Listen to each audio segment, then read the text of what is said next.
و یو بریتو ساړی و نو په سایکل ناست و یو بوډۍ ښځه په سایکل وواله نو ښځه ورته راپاڅېده وایي خدای دې ووه دا غټ بریتونه هغه ورته وایي وایي ترور خفه کېږه ما دا بریتونو کار نه دی دا بریکونو کار دی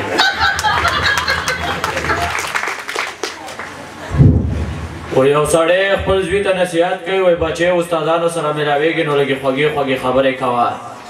نو هغه سهار سکول ته راغلی استاد چې تپوس کړی وایي څه راملې ده وایي بسکاټ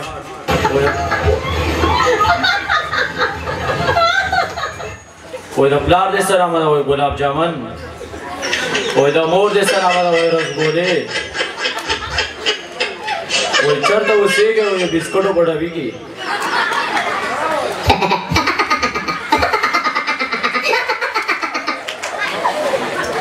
نو یوه ښځه وه هغې به ډېر کریم ووهل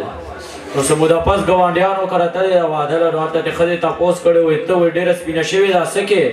وایي زه وایي 15 وخته مونځ اودس کوم نو هغه ورته وایي وایي لږ نفلونه ورسره هم کوه چې دا خپې دې هم سپینې شي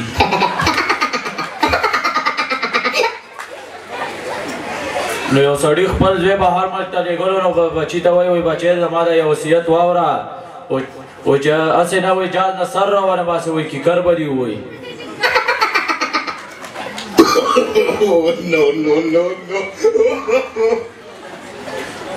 نو یو ښځې خپل خاوند ته ویلې وایي خاونده وایي ایرپورټ ته خو راورسېدې او چې هغې طرفه راځئ نو ما له به ځان څه باټه چپل راوړئ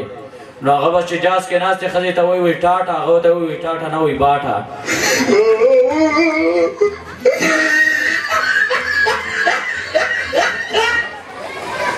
نو یو بلډینګ اور اخیستی و نو یو دوه پنجابیانو ور وختل یو لاندې ورته پښتون ولاړ دی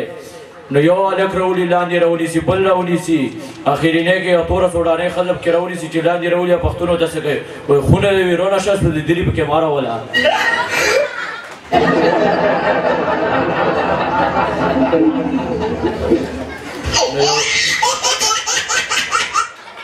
نو یو ځای کې زلزله وي نو سړی یو درجن بچي یو بچی راونیسي لاندې راګزار کړي بل راونیسي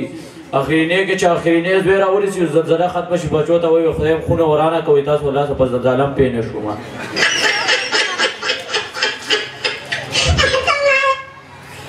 و یو شعر دی وایي چې خپل مالک پسې چاړه راواغسته چې خپل مالک پسې چاړه راواغسته چرګې د مرګ نه مخکې دومره وویل چې تاسو زما هغه انډې هېرې کړې والسلام